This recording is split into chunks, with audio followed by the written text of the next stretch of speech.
اے ایمان والو، نہ تو اللہ اور رسول سے خیانت کرو اور نہ اپنی امانتوں میں خیانت کرو، اور تم ان باتوں کو جانتے ہو، اور جان رکھو کہ تمہارا مال اور اولاد بڑی آزمائش ہے، اور یہ کہ اللہ کے پاس نیکیوں کا بڑا ثواب ہے۔ مومنو، اگر تم اللہ سے ڈرو گے تو وہ تمہارے لیے حق و باطل کا فرق ظاہر کر دے گا اور تمہارے گناہ مٹا دے گا اور تمہیں بخش دے گا، اور اللہ بڑے فضل والا ہے۔ اور اس وقت کو یاد کرو جب کافر لوگ تمہارے بارے میں چال چل رہے تھے کہ تم کو قید کر دیں یا جان سے مار دیں یا وطن سے نکال دیں،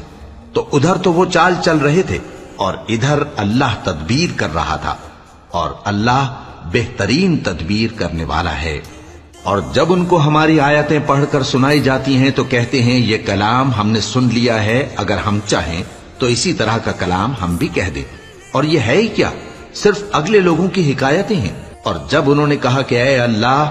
اگر یہ قرآن تیری طرف سے برحق ہے تو ہم پر آسمان سے پتھر برسا